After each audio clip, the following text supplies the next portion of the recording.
Welcome to Beyond the Shadowz podcast, episode 23, August 15th, 2023. I'm Dan. I'm Dan.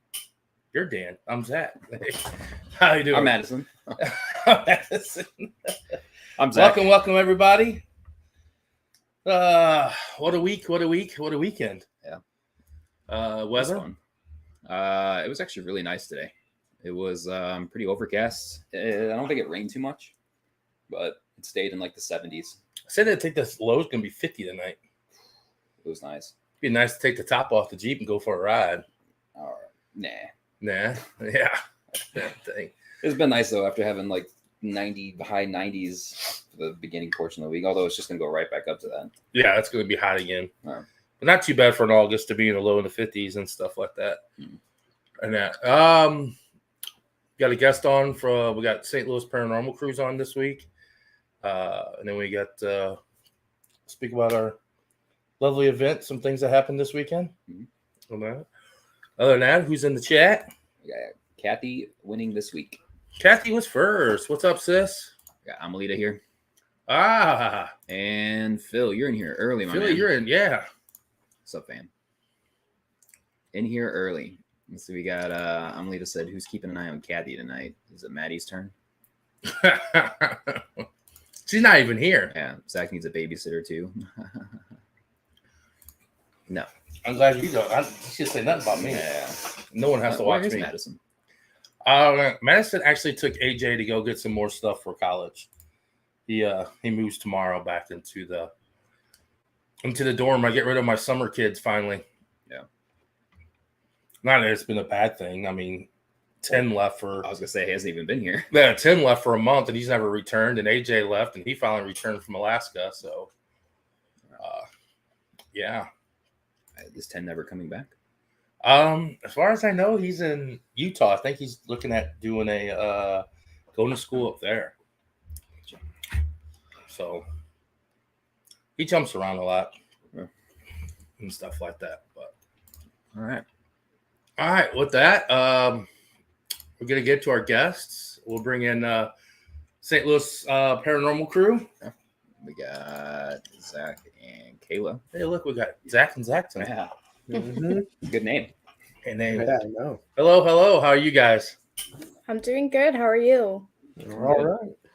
Okay. You guys want to introduce yourselves? Give you a little brief history of yourselves? Yes. So I'm Kayla, and I'm co-lead Zach from St. Louis Paranormal Investigation Crew. yes, we started in 2021.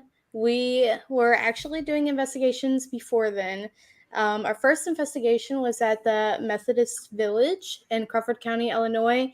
That was, we came in completely skeptics to the paranormal.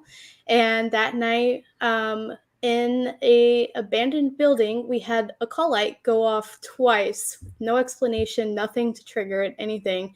And afterwards, we decided to delve more into the paranormal scene and founded ourselves in 2021. This is our second year now going on.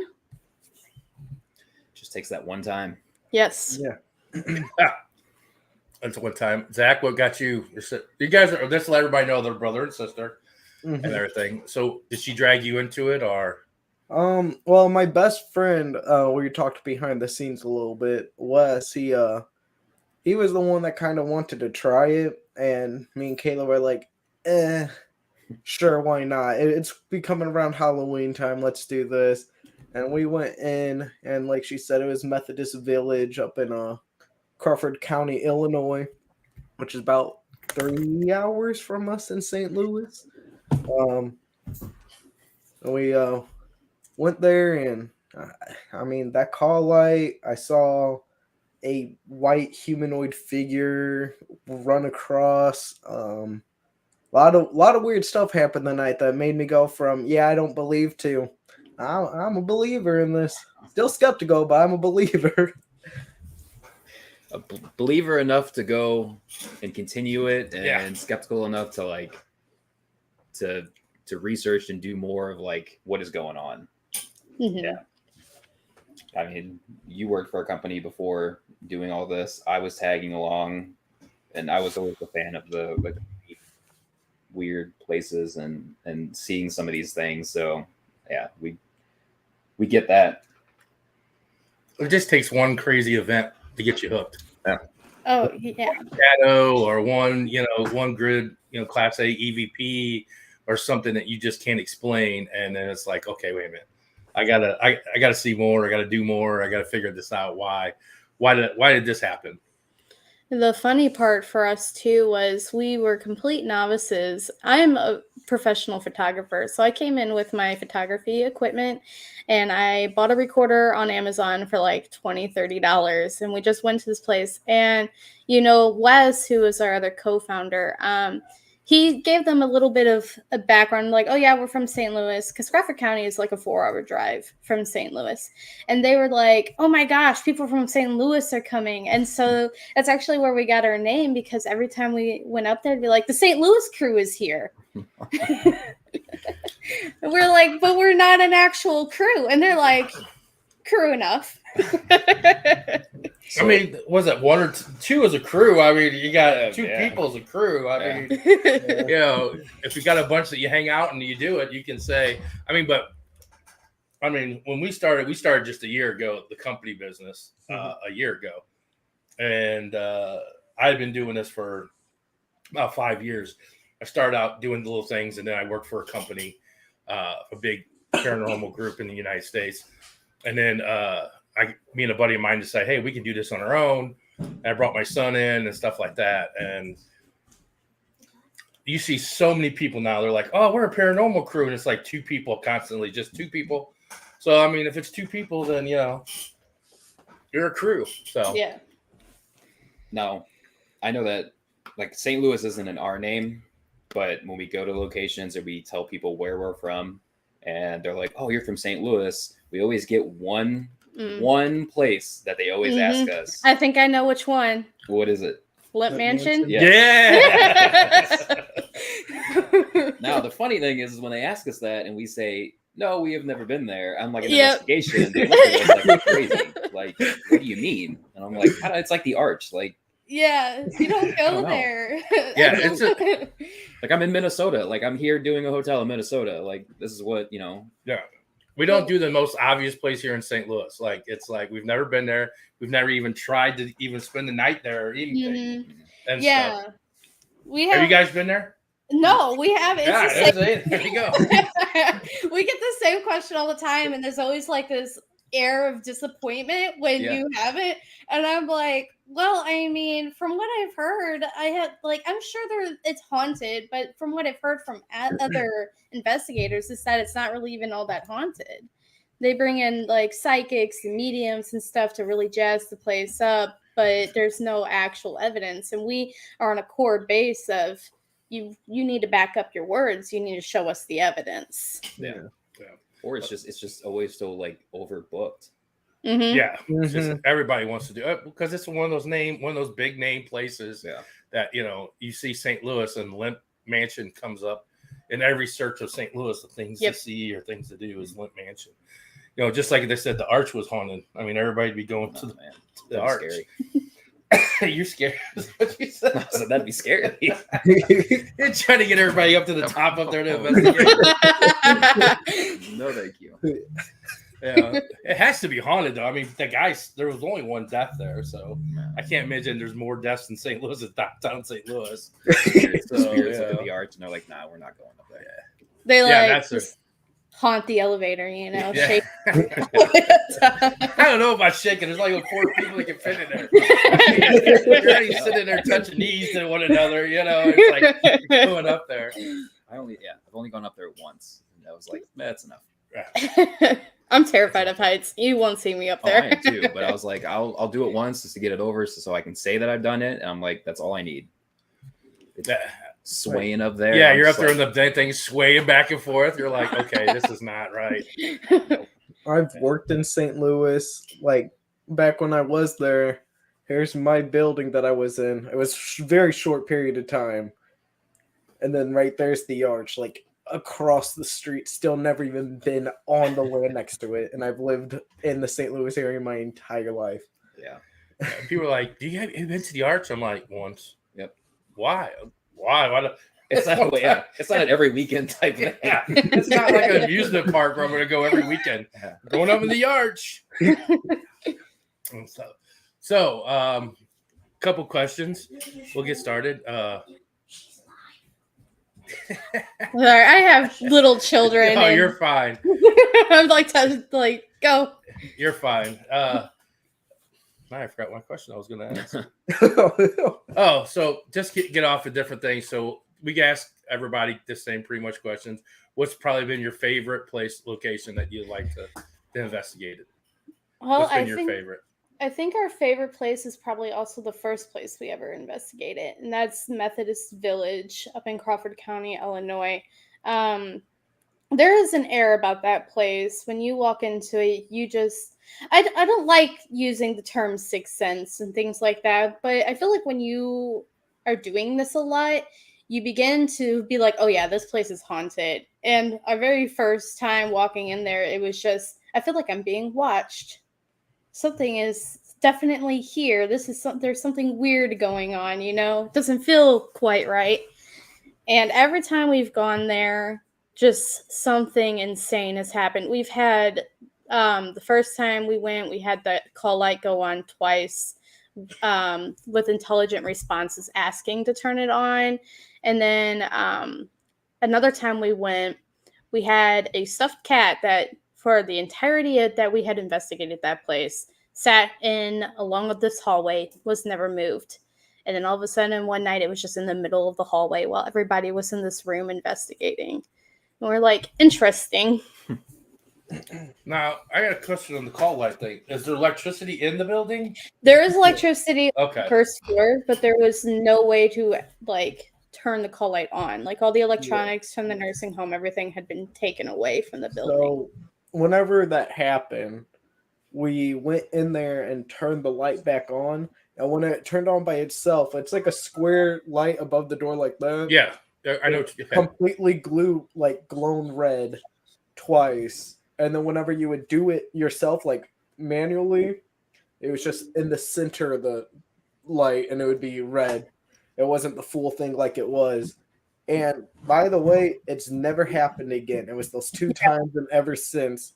Jason, he's part of the group. He's like their lead, the guy that kind of introduced us to the world of this. He every time he does an investigation there, he'll talk about it. He wants it to happen again. Now since September 2021, it has not happened ever again. It's one of those things that you can't explain, man. And you guys got it on camera. That's the coolest thing. Yeah. I think the other really interesting thing about that instance, and also like it never happening again, is that night the ghost that we think that we had reached out to us, his widow was there sitting directly across from the room.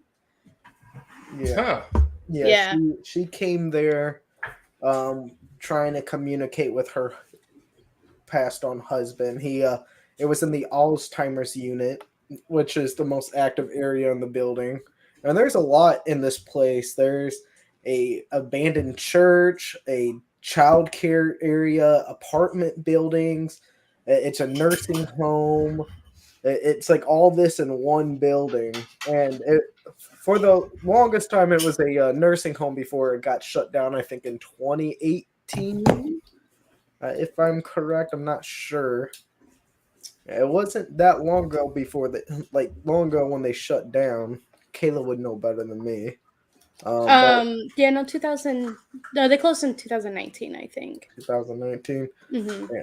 So it's not like this place has been sitting for years and years and years. It's only been a few years, and I mean, it looks like it's been shut down though for a minute, just because people go in and vandalize it, and it's a shame.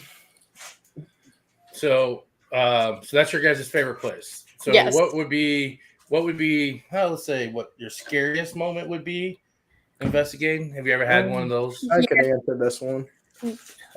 Okay, go ahead, Zach. You both can have one. You don't have to be one. If you've had one and you've had one, that's different. Yeah, it might be this. A pine lawn. Yeah, the marble. Abandoned like insane asylum for the mentally ill. There we got invited on a private investigation, our first one ever. And that's when they started calling us St. Louis Paranormal Crew. And before we even existed, we went up there and we were sitting in the hallway. And what is that, third wing, I think? It was either first wing or third wing. It was the one on the farthest end of the building. Yeah, I think that one's third wing. And we were sitting there. There was two girls sitting across from us, and Wes was on the opposite end of the hallway sitting by himself. These girls put a fruit snack, like the Welch's gummies, down. And my buddy goes, he's got a deep country accent. He's from Kentucky. And he's like, if you guys don't come here, I'm going to eat it. And like the girls start laughing. And next thing you hear is, damn. That close to the girl's head, you look over, tiny hole in the wall. You look down, there was a rock on the ground. Jason ran into the room, went to, because his first thought is somebody just threw a rock towards this girl's head. Yeah. And then he ran in there. Nobody was in the room where the rock came from. Or, it was more like a fish pebble thing that you'd put in, the fish tanks. Yeah.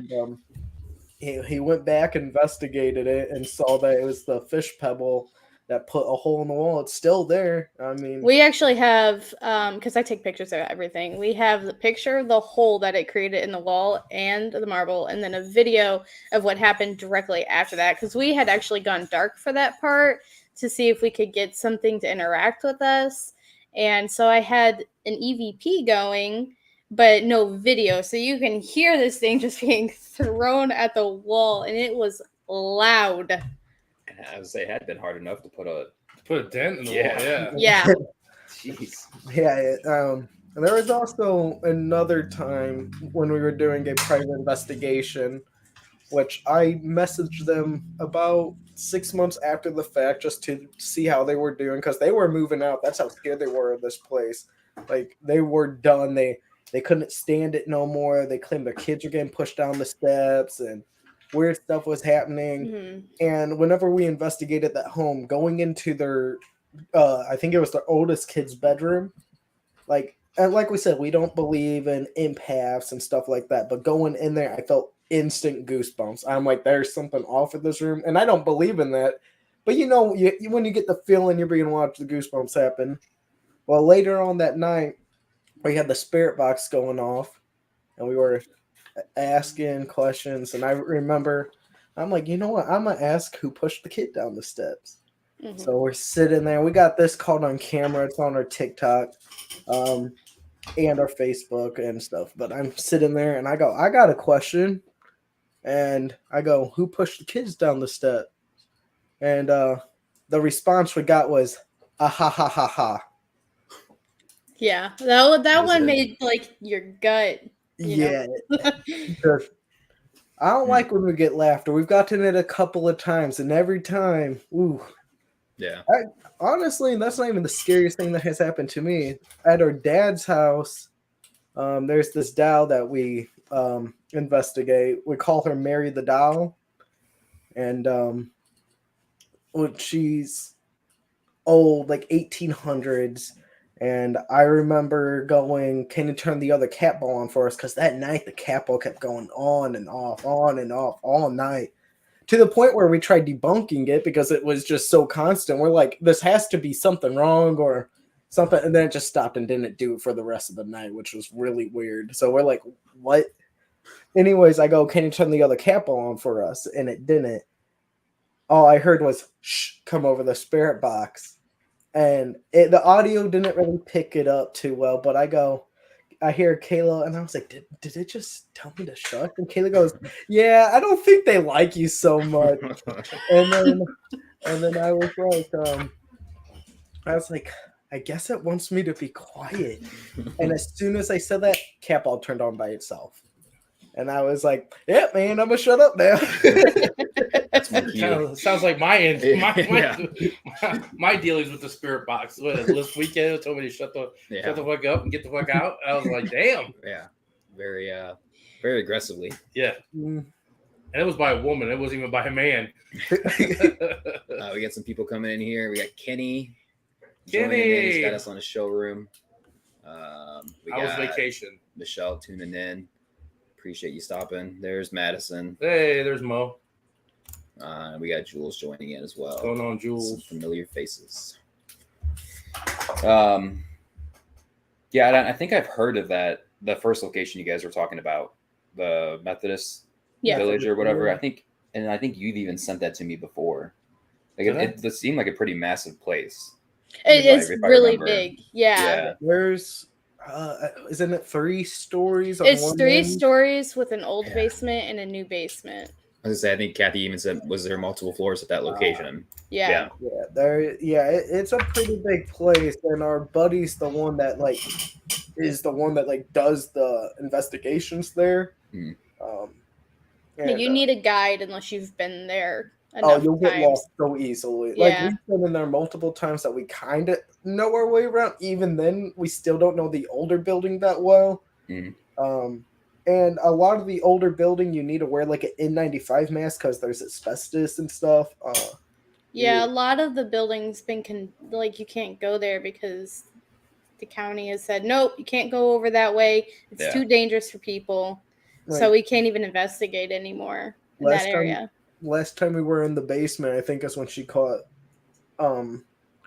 audio of a little girl saying like hello with the she said hi upside down party hat, and no one's allowed in that area even at that point because there was so much black mold and asbestos was starting to grow. You could see it hanging down from the ceiling. I said, watch out for the dangerous cotton candy. Yeah, I mean, if nobody's allowed in that part of the building and you hear something, it's kind of that's creepy alone. Yeah. It was clear as day too. No EVP or anything. It just came straight over our recording device. You couldn't hear it in person though. But it would have been really spooky if you could. But that's why you'll go back and watch everything. That's where I get to escape. Yeah, I mean, we went over the scariest location, but what is the one that we always ask everybody as well? What is your bucket list? What's the best place that you would like to? Now, we asked this differently last week. Okay, so what is the one place that you love to investigate in the United States? Yes, and outside the United States. I don't know. We've never investigated anywhere. If we could go anywhere, I'd probably want to do probably go to Japan into the forest there and investigate. Just because there's so many suicides there, and I feel like that would be a really interesting place to investigate because we do a lot of places where people have, they went there, they were either put there because they were mentally ill or they were old and they needed people to take care of, but never because somebody willingly decided to take their lives. And I thought that would be kind of interesting to speak to spirits like that and get where their mindset's at. Yeah, and hearing all the stories of the amount, I would imagine there's quite a bit of activity there. And spirits, yeah. What would be your place in the United States? There was one that we've been wanting to go to for a while now. Zachary, it's escaping my head. I think it's in Pennsylvania. That one, the insane asylum.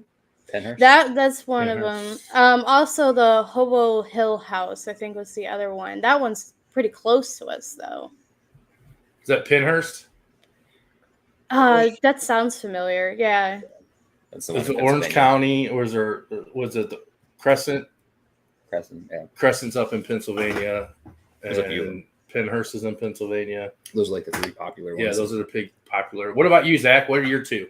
Well, I mean, this is probably a lame one, but literally anywhere where I can go to insane asylums, because most of the time it's just mentally ill people or sick people in those places, and they were misunderstood, and I'm the type of person that's wants to understand their story, why it happened, because back in those days, sometimes they throw women in there just for being on their period,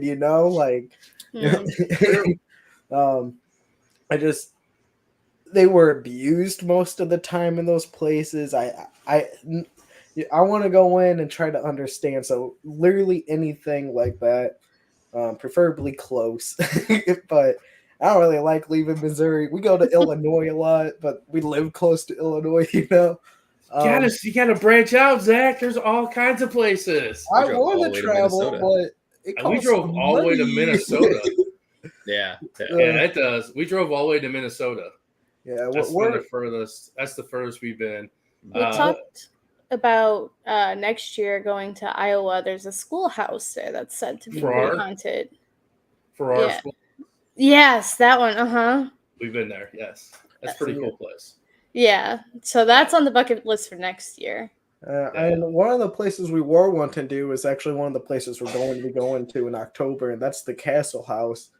And Brumley, Missouri, I think? Yes, yep. And that one's cool. But anyways, outside of the country, I want to go to Ireland into like abandoned castles. Mm-hmm. That would be so kick-ass. Seems like everybody's stay is like Ireland. I would love, one of my things, we never really asked about outside. When we don't get asked that. Well, the reason why it was brought up is because I said, like, it, if you ask somebody if you could go anywhere, typically they're thinking like they have to like spend money. Yeah. So I was like, if you had like all expense paid, you could go anywhere. And Nicole was like, oh, I want to go to the catacombs in Paris. And I was like, oh shit, I didn't even think about that. Like, didn't even think about, outside of the US. Yeah. Yeah. So that's how it was kind of brought up. Like, Germany would be a cool place to go and investigate. Mm-hmm. Auschwitz and all that stuff. I pretty much would think that's pretty, I've always been fascinated by World War II history, so that would be really cool, except for I wouldn't be able to understand a word they say if they do try to communicate.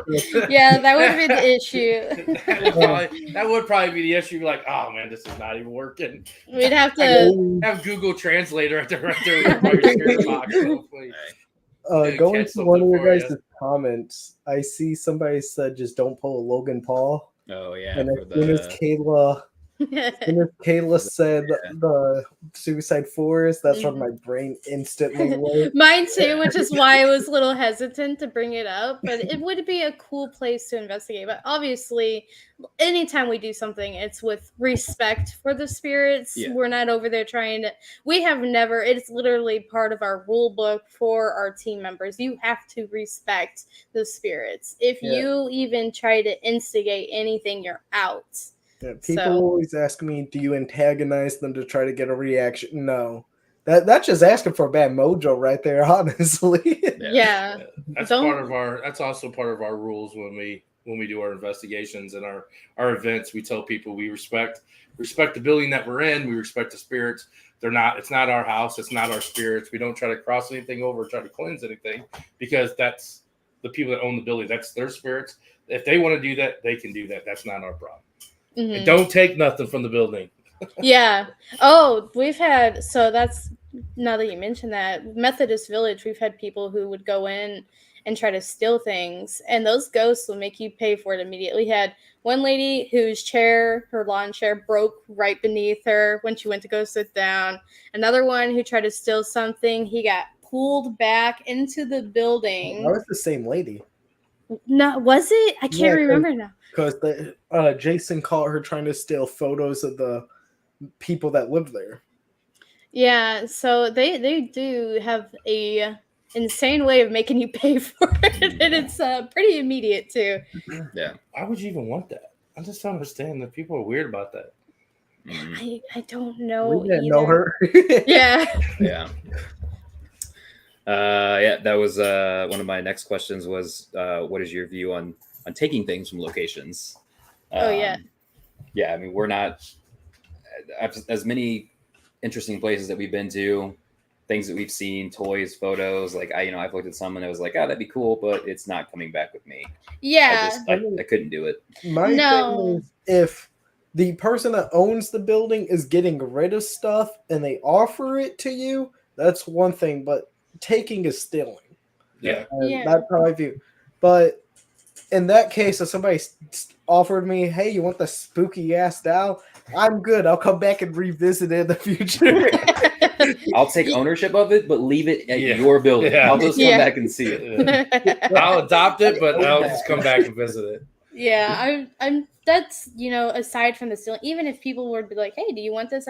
I'd still probably be like, "No," because my home is my safe place. I don't like bringing things here that could interrupt the flow, especially because my house is haunted. So I don't want to mess up. We're doing an investigation at her house, dude. We don't have an exact date, but it's to be announced. Yeah. With our members and our schedules, we try to do things on weekends only, because all of us work Monday through Friday typically. Some of us work on weekends here and there, but trying to figure out a day to do stuff, it's challenging, man. The more people you have and the more schedules you have to correlate, yeah. I mean, we're 3, and at times it could be, well, one person's sitting out at a convention, or one person's got to leave early, or one person's just not going to be there, or one person goes and the other 2 don't. Yeah, we are very much under the majority. If the majority can go and you can't, well, sorry. Mm-hmm. Next time. Yeah. I've never missed one, but Kayla, the lead, has missed a couple. My fiance has. It's different too. If you're on investigation and you're missing somebody, it does kind of, because you guys feed. I know we feed off each other on an investigation and stuff, and that's why a lot of people like to investigate with us, is because we take a different approach. I know there's people that are so serious and they get involved and they get into what they want to do, and they get just so like, why are you guys talking? Why are you guys, our approach to things is we try to get them involved with us because we make jokes, we play games, and, just the odd things that we do, and we investigate, and we don't do all that, because we want to get them involved. And we found that sometimes when we're playing our games that we do, like our grocery list game or something like that, they start communicating or they start getting involved because we're leaving them out. Like, we're not paying attention to them. And then they start getting more active and stuff like that. So, yeah, in Minnesota, when we were playing the grocery list game, we got to G, and next thing you know, there was something running upstairs, something like there was an alarm going off, there was a noise in the back room. Yeah, it all went crazy. I mean, because you figure if they go every day, every weekend, there's somebody investigating there, and they get tired of people investigating. So when you're going through an investigation, sometimes they just ignore you. They're like, you know what? Oh, here we go again. But then you start ignoring them. They're like, hey, wait a minute. This is our house. Why are you ignoring us? I'm going to bring up Kenny's comment here. He said, Phil, what's the next event you're going to attend? Had a blast last time. Kenny, this is not the same Phil that was at YMCA. This is Phil that lives in California. Yeah. He's our loyal West TikTok. Coast. Yeah. And that's what Jules says, like, Philip went to an event. Yeah. And then they're getting asked the same questions every single weekend. Yeah. Like, it's just a constant, like, I can only imagine sitting there having to answer the same thing, eventually just being like, I ain't going to answer. Yeah, I can't wait till I can be on the other side. Someone come and investigate me. I'm going to pass away. Yeah. I would be like, I hear that question all the time. Come up with something different. We say that doing a paranormal investigation is about 90% of us just sitting there joking, doing whatever, and 10% of something actually happening. And you're lucky if that 10% happens, because sometimes it's 0%. You just sit in an abandoned building for the past 8 hours. And it's how you spend that other 90% of your time sitting there. Like, yeah. I mean, sometimes we're taking it serious and we're sitting there quiet trying to see if something happens, but most of the time we're cracking jokes or hanging out. Like, if you take it too seriously, it's boring. You don't want to burn yourself out. Yes, that's true. That is so true. That is so true. Well, and then you get like at McIntyre, where I wasn't even intentionally trying to film something, and I ended up capturing Shadow in the doorway peeking around the corner. I mean, that was just by pure accident of panning around, and I wanted to see what the light was that I just bought, like how bright it was in a dark room. Yeah. And then it wasn't until we got home and we're reviewing the footage, because it was our other team member that was going to go upstairs alone. And I handed him my phone to go do it. And he was like, no, never mind. So I took it back and I panned over, and that's when I caught it. Chickened out. Yeah. So then I was reviewing the footage and I'm like, wait a minute, this is moving. That's when I had showed you, like, just by complete accident. You never know. Yeah, I always try, like I said before, there are times where we do go dark, but for the majority of the time, if there isn't a camera, there's a recorder going on. And if it's not a recorder, it's the camera, because we constantly want to try and catch something. And we try to make the rooms, well, we have infrared and stuff. We try to make the rooms as dark as we can. So that way, because we feel like we get more activity when it's darker. Like, they're like, oh, there's nobody here doing anything. It's my time to go. So we did try that. Sometimes they're successful, and like Zach said, sometimes not at all. Yeah. I mean, we usually do, like, B-roll, or we set up cameras and go dark, and we leave the building. I mean, we'll actually go have dinner. And I can't tell you how many times we've set through footage of just staring at a REM pod for hours, and it don't even move. Nothing happens. Oh, yeah. And I'm just like, can we speed this up a little bit? Yeah. It's like 2.5 hours into it, you're like, okay, can we speed this up on another track to go a little bit faster? Yeah. What was your last comment you made? You said, oh, I'm definitely paying somebody. Yeah, you said once we get a little bit bigger, I'm definitely paying someone to do this. It's horrible. I am the resident producer on our team, and it's sitting there looking through, and the rest of the team will always be like, is it done? Is it done? Is it done? And I'm Did you like, find anything?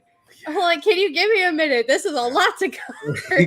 But as going through it, though, and as soon as you finally get like a cap wall that goes off, or a REM pod to go off when no one's in the building or something, you're like, yeah, I got something. Yeah. It kind of resets you. Video. Yeah, it's like you got that video, but then it don't matter for like the hours of days that you look through all the other stuff. I think we still have footage that we haven't even looked through. We just gave up. We just like, you know what? I'm just giving up on it. Yeah, we'll bring that footage out when we're like, oh, I think we should like post something to the Facebook or something, and then we'll go back through that footage to see if we caught anything else. Sometimes they're pleasantly surprised, and then again, the other times it's like, well, I just sat there and did nothing for 2 hours. There was one that we caught where I put a recorder in this back room. And this was at Pine Lawn, which was the insane asylum. And we were on the other side of the building. And I just wanted to see if we'd catch something, because people had said they were hearing shuffling or something going on in the room. And I was like, okay. So we put it in there. And then a couple of days later, I was listening in on it, and you can hear somebody just mumbling to themselves, and it sounds like they're walking back and forth in the room mumbling. And I was like, that's insane. That's crazy. Yeah, and that's when you get the like, hey, I finally got something on it. There's been times when I go there without Kayla. I think twice. And one time it was like storming outside. It was around 5 a.m, which is usually when we kind of call it near quits. But that's kind of when most people are waking up, or, the ghost or whatever. And just walking up and down those halls by yourself, you hear like somebody like groaning, and I'm sorry that I've been doing this for a while. That shit still freaks me out. Because it's someone getting up, man. I'm 52 years old. I make that sound when I'm getting up out of bed every morning, and I'm still alive. That's someone probably just getting up, and we're like, "Oh Jesus, I gotta get out of bed." That's kind of what it's. But in a dark place, that freaks you out, because you know that you're there by yourself. Mm-hmm. You're not impossibly there by yourself, but your other crew is down the hall or a different room, in a separate area. And that was just like this last weekend when I was sitting out in the lobby of the mansion, and I heard that lady go psh, like behind me, and I just got goosebumps, because I turned around and I thought it was like somebody standing behind me, and there was nobody, and I'm like, I know I heard that psh in my it wasn't even in my ear, it was just like behind me. Like they were trying to get my attention. And I was just like, whew. I'm like, all right. Yeah. But yeah, the footage thing is oh man, that's horrible. sit through hours and hours and hours. It's like going on a second investigation. Yeah, it really is. And especially if, like, in our case, I'm the only one who does it. So it's like crying in tears. I'll get through it eventually. Hey, we did it together, and I finally said, you know what? I'll just go lay on the bed and look at the laptop and we're trying to do this. I'm like, it's just hours of just watching it. And you're just watching that one thing too. You're just the chair in the corner or whatever it is. Like, something happened, please. Well, and there for a while when we first started, we had bought like a bunch of those like Sony handy cams, and they were, I mean, the ones that we had were just ass. And we were reviewing footage back, and like you could hear the internal like mechanisms click, and you're like, "What was that?" I don't know, but it's happening every 10 seconds, and I doubt that that's anything in the building. You literally be like, eek, yeah, eek, and you're like, was that something? Was somebody walking by? It's all part of the process, though. Yeah. Hoping one day you get that big one. Yeah, people always are like, "Oh, how it's fun." I'm like, "Yeah," but you don't see after we get done with events and people are like, "Well, it's such a great time," and are we going to see some of the stuff that we have? I'm like, "Give us time. Yeah. It's not going to be happening, this week." I'm like, we got hours and hours of footage to go through that, it's just like we also have, other jobs and things to do. Yep. It's not like this is our full-time thing that we can just go home and pop in our videos and sit on a screen and watch them. And, it would be amazing if it was, but like I said, I'm a professional photographer. So sometimes I go to investigations and the next day I'm up bright and early to go take pictures of people. Yeah. And then you got to edit them and you got to get their pictures out to them. And it's like, it does. Yeah. So leading into that, talking about that, what is your guys' favorite piece of equipment that you guys like to use? Honestly, each of you get the choice. Each of you get an answer. Okay. You can't pick the same one. So. All right. I'll go first then. She's going to steal yours. Oh, did you say? Oh, no. Oh, okay. Right. So, we believe that simpler is best. And honestly, the cat ball is my favorite piece of equipment. We have about 10 to 15 of those things, and we'll set them down and we'll just wait. And we won't do anything else unless a cat ball goes off, because it's like, okay, there's some kind of activity going on in here. That is our belief right there. Cat ball went off? All right. Well, let's try and debunk the cat ball. Can't debunk it? Okay, let's move on. The next step. I guess I'll choose something else, but I mean, I have something that's not equipment based that I love doing. Okay, well, go on. I'll give you two answers. I guess I'll use Spirit Box then, but only if it's intelligent responses. I don't believe in like random songs playing and somebody's like, "Oh my goodness, that ghost is such a beautiful singer." Nah, babes, that was Ariana Grande. Shut up. JG Whitworth. But my one of my favorite things to do is go like, "Hey, if there's anybody here listening to us and want to communicate, can you finish this knock for me?" And I'll go, and then I'll wait. And about 50% of the time, somehow I've been lucky enough to get a back. And I love it. It gives me an adrenaline rush every single time. I'm like, "Ooh, yeah, baby, again." And it never happens again the second time, but it's still good. What's our favorite thing to do with that? Marco Polo. Yeah, we play Marco Polo. We'll be just like, "Marco," just for that one time to hope that we get Polo back. We've gotten it back once. We captured it on video too on Spirit Box. It was kind of nice. Whenever we're over with Jason's group, he tries to do this whistle thing because he heard it once. I'm not the best whistler. I'm also a little sick. That's why I keep drinking the water. I'll mute myself so I can cough or something. But it's like just like kind of similar to that. And he's heard it one time when he was sitting in Pylon by himself. And every now and then we'll try to everybody just whistle to try to see if we can get a whistle back. It hasn't been successful yet, but hopefully. Yeah. The scientific method. We do trying. We do the Try and Marco fail. Polo every time, and then we've gotten it once out of how many times we've done it. I mean, so- we do it Yeah. randomly. Like if we're listening to the Phasma box, you guys know what a Phasma box is? Mm-hmm. The software that's on it's a software that you can use, and they can literally talk through it to you back. Yeah. And it's kind of like the spirit box, but it don't have all the noise to it. Mhm. Yeah. So we'll be randomly just be like, everybody's trying to ask questions, and we'll be like, Marco, just to see. Hopefully, one time everybody looks at us like, "What are you doing?" Yeah. Everybody on TikTok's like, "Polo." Yeah. Like, when we're doing TikTok live or whatever, and they're like, "No, you guys are not supposed to answer. It's the spirits are supposed to answer." We do, Marco Polo, and we started doing nursery rhymes. Yes, we do the Ah. nursery rhymes. That's on the Estes method, though. We started doing that a lot with the Estes method.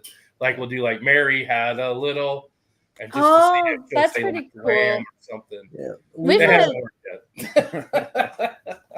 We've Hasn't had, worked yet, but hey. you know, there's going to be that one time it does, though, and that's going to be really cool. On the Estes method, actually, this was at Cheney's Mansion last year. We're going back to Cheney's Mansion again this year, too. That's September 2nd. We'll be there. We had our other co-founder, Wes. He's was watching right now. Oh, is he? Yeah, he just texted me. So I see you. he was wearing the headphones and he was off in the corner. And I just asked, I said, that guy's name right there is Wes. Can you say his name back to us? And we get a response, yes, he says out loud. And I'm like, okay, well, can you say his name? And all of a sudden, he just takes the headphones off. He plops it down on the bed. He's like, oh, no, I don't like that. I said, well, what? What happened? He said, it just said my full name. And I went, we all just like, oh, my gosh, you got to be kidding me. It was just so intelligent. It was crazy. That's Yeah, when you can get it to do it like right on command like that. Too. Yeah. Well, That's another like we do, because my big thing is always the finish the sequence of numbers or letters, and I'll do like 1, 2, 3, and see if they'll say 4 or like 6, 7, 8. See if they'll say 9, 10. You know, and we had when we were in Melbourne Manor and we were on Estes, we had real good. We were like, I was like, finish this sequence, and I was like 1, 2, 3, and the guy was like, oh, is this a test? And we were like, okay, it's a test, and we were like, you know, I was like 1, 2, 3. He's like 4. And I was like, all right. I was like, how about 7, 8, 9? He's like 10, 11. I'm like, cool. I'm like, this is getting pretty good. I'm like, you're getting intelligent. And then we did what? A, B, C, D. And he was like EF and stuff like that. So it's, sometimes if you get a chance to go, I'm going to tell you right now, Melbourne Manor, if you want, like you said, you like asylum, it's not really an asylum, but it's been a place where they had mentally ill people. And when you brought up the whole, like, if a woman had a period or whatever, it would drop her off. There's one lady named Rebecca in her room, and that's where we did all the Estes, and we got the really good responses to. Her husband dropped her off one day because she was like pulling her hair out of her head. He dropped her off and just left her, and she spent the rest of her life in this place. And she was like sexually abused and things like that there. And it's just crazy, like, that back in those days and stuff, that people could just drop, another husband or wife could drop someone off and say she's crazy, and then okay, we'll just take her. Grab the book too and everything. You can. There was one guy named what was it, Gordy or Yeah, Gordy. Mhm. yeah, over in Pinemont. They have like a little pamphlet, sticker, plate, whatever above the door. And what ended up happening to him, I think he was mentally ill, and the night shift sent him in his room to eat dinner, and he tried coming out because he was choking, and they were like, no, stay in your room, stop bothering us. And he ended up choking and dying, and was there for hours, and the day shift crew finally came in, went to check on him, saw him dead on the floor.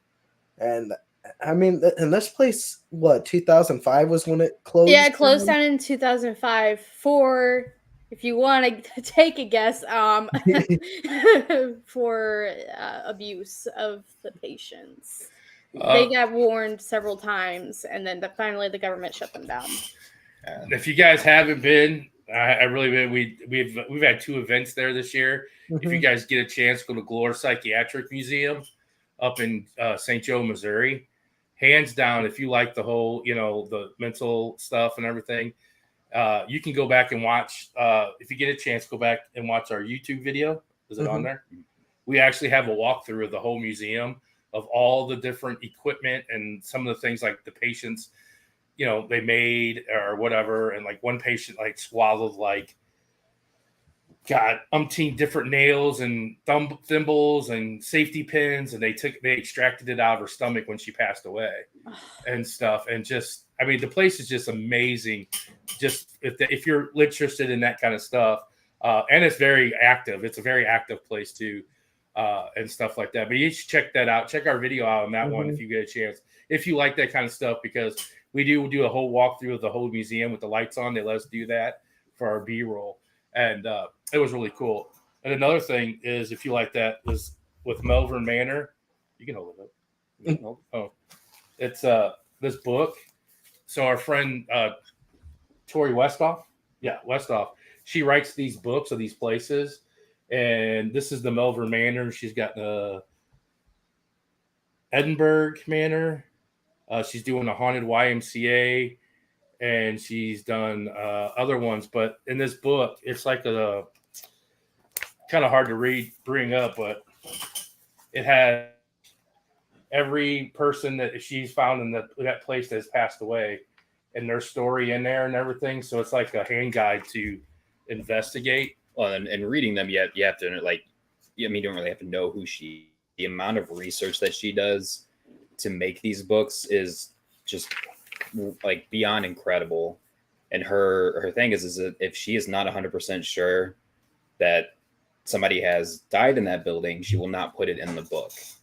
So it's not like she's just throwing names in there and stuff like that. Like she'll go through newspaper articles, death certificates, cemeteries, files. She'll look on the Find the Grave and stuff like that, like for each individual that goes into that book. So yeah, when we went to Melbourne first, we didn't have that, and when we had her on our show, and then finally ordered the book, it was crazy to see like just the amount of names that were in there, and then now having that field guide essentially and going back, it would be a whole different experience. Yeah, we go back to 21st, so yeah, and the cool really thing about be able to use that book and stuff and talk to other ghosts. You're able to use that for names and stuff. Be like, hey. Jerry Milkovich, are you here? Well, because everybody always, when you go, they always have their residential spirits that everybody talk to. But if there's 64 other names in there that people have died in that place and they don't really talk, or they don't, they're not the dominant spirit, then they never get seen. And so if you go in there and you start bringing up, hey, is Harry so and so here? He might come forward finally, and you have another spirit to talk to and stuff like that. Yeah, there's been times when we've gone into places and we'll ask for names, and we'll get names that they didn't tell us that was a name, and so we do try to do that research online after, and sometimes it's just you can't find anything. So it's really helpful to just have a guidebook and be like, oh, maybe it was this person who was trying to reach out to us. Yeah. The cool but thing you can find them on Amazon if you're interested. Anybody in the chat that hasn't seen it, they're interested. They're pretty cool books. The cool thing about Pine Lawn is there's this room. They used to call it the crazy room, but then they decided to change it because they were like, it seemed a little insensitive to call it the crazy room when it's in the whole place. So I forget what they call it now, but there's a whiteboard in there that I think they just call it the activity room because that's initially what it was. Yeah, the activity room. They called it crazy because a lot of crazy stuff would happen in there. They're not, But anyways, there's a whiteboard in there, and this is how they kind of learned a lot of the names of the people that were there, because there's a whiteboard filled with names of the residents, like which room they were staying in and stuff. So what Jason did is he blocked it off with like crosswalk tape, whatever, or like no crossing tape, and was like, this is preserved, do not touch this type stuff. And you can see Gordy was in this room, or there's a lot of names, but for some reason Gordy sticks with me the most because of hearing that story. There's a room that apparently people have seen angels. I feel like that's more of a I think that was it's a story they tell people, but back like for investigators, it's something that's not verified, you know. Well, like I was about to say, that's something I kind of don't believe in. Or if you are dying, it's usually when you're dying and you say, I see an angel. Like my grandmother was dying back in 2019 of cancer, and she claimed she saw her sisters and stuff before she passed, and she wasn't there at all. She had Alzheimer's, dementia, and I think stage 4 lung cancer when she was passing. Oh, wow. And I mean, I feel like whenever you are dying, you're going to be seeing things that might not actually be there. So, I mean, who knows type thing. Yeah. Yeah, that is the interesting place about doing like nursing homes and hospitals and such is there's always some type of story about, oh, the patient saw this person or that person. Methodist Village that we've gone to quite a few times. Yeah, there's the patients would always mention a doctor coming to see them, and then 3 days later they would pass. Where did I hear? Someone just told me recently about that when maybe it was a nurse. And they said that you know when someone's going to pass away is when they start talking about they've seen loved ones in their room that come and visit them. They know that in a day or so they're going to pass away because that's kind of like on your, I guess they come to say, hey, everything's going to be okay, Yeah. And I think it was a nurse that I was talking to who said something like that.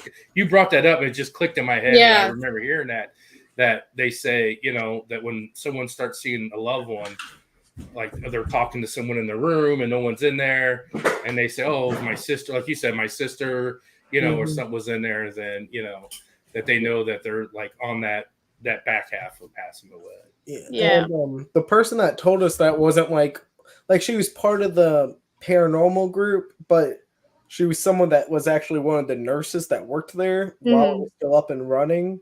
And she said pretty much like 99% of the time they didn't have a doctor. It was a nursing home. It was just nurses helping and taking care. But whenever a patient would be like, hey, the doctor came and told me that I'm going to be dying soon or something, that's when they knew.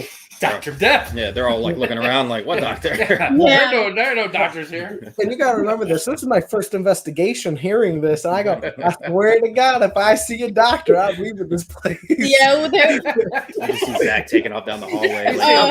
He's our resident scaredy cat too, so he would be the one to bolt out of there.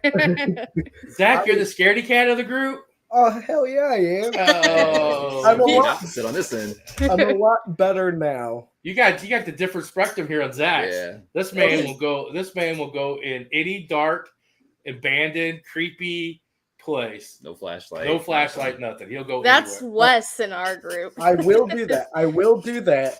But I will be bitching and moaning the entire time. You're Madison. That's Madison. Yeah. That's like this weekend. He come downstairs to get a battery. And I was sitting there. I'm like, "Where's your sister at?" Upstairs.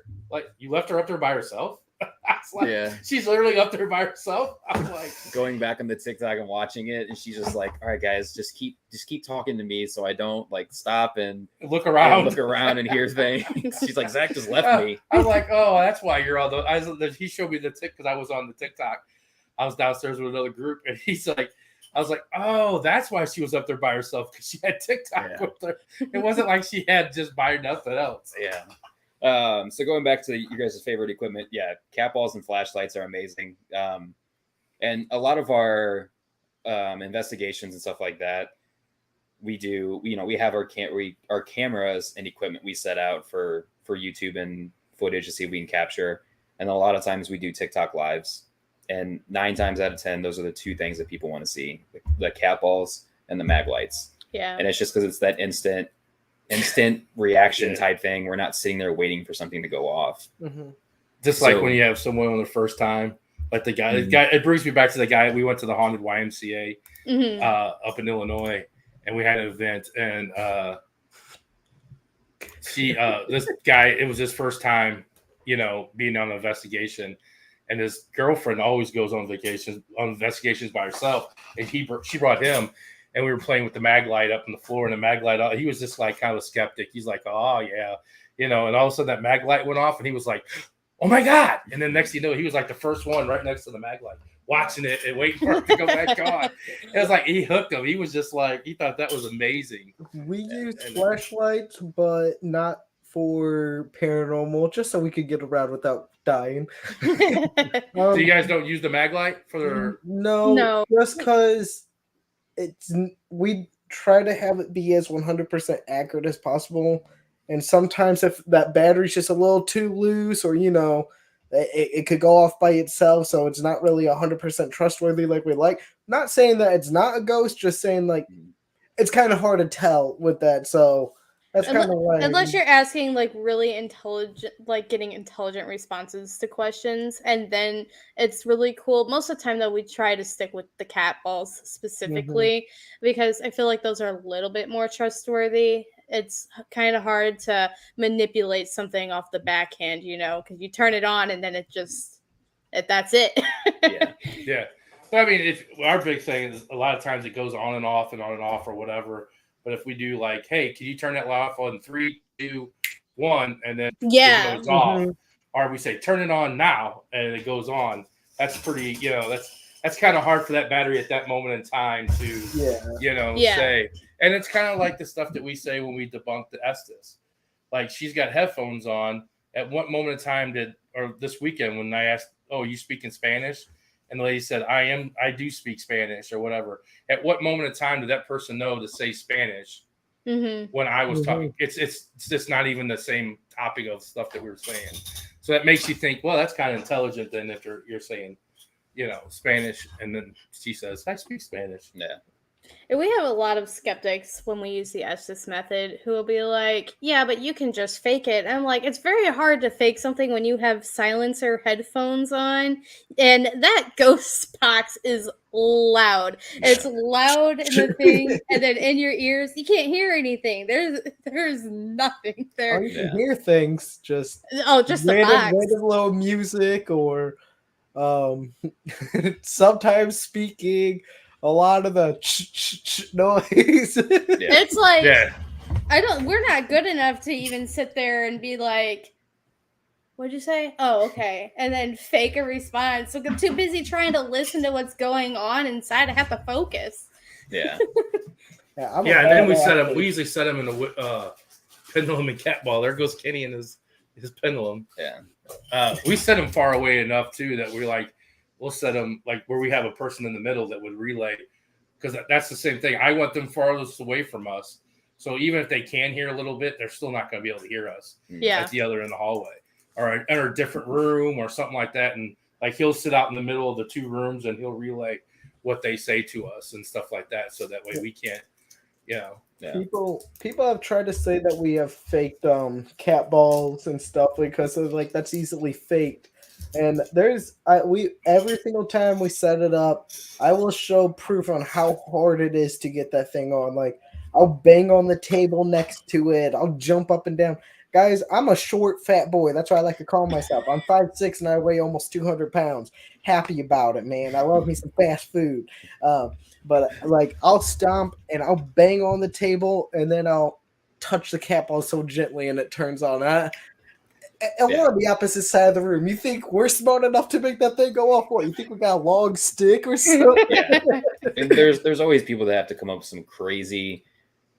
Yeah, you have a stick or you have a light or with like the mag light, you have a button in your pocket, and then like sure it's easy enough to do all that and fake that, but don't you think that we would be way more successful if that was the of faking all this? Like we wouldn't be where we are. We'd be having a museum next to Frodo Baggins. Exactly. He said Frodo Baggins. I was like, I like to keep the reputation with the Zach name. Yeah. I I mean, we like you guys say, we work on 100%, authentic. We don't want to fake nothing. Yeah. We don't want no one to think, because once you fake something, then it's done. You're done. It's your reputation is good, so especially with online presence. Yeah, exactly. Like we've made joke videos of like there's a TikTok we have where she throws a little yarn ball down in the hallway. But it's very obvious. It's so bad acting. She's like, what was that noise? And my fiance's knocking on the wall. Yeah. And then you zoom back and I'm wearing a mask and I have pillows in my shorts and I'm shaking my butt. So obviously a joke, but we have videos where nothing has happened the entire night, and it was 10 hours of us being there, 10 hours of footage, only drop it to an hour and a half, and people have been like, nothing happened. Well, of course nothing happened. Not every time you do something, something's gonna happen. I would love for it to, but Yeah. like you guys said, you try to be 100% authentic. So do we. We don't. If you fake it, it's not fun, in my opinion. Well, No. there are people who sell their souls so that way they can get the more views and more clicks, and good for them, but the trade-off is nobody's going to take you seriously as an investigator anymore. You're done in the investigation world. Right.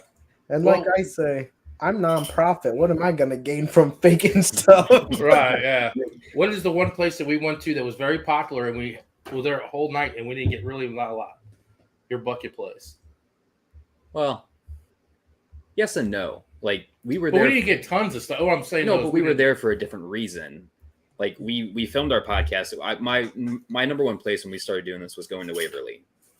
Yeah. It was number one. Like that's, if I could pick anywhere, anytime, that's where it was. So we actually had a chance of going there and filming an episode with Ken, who is the president of the Historical Society there.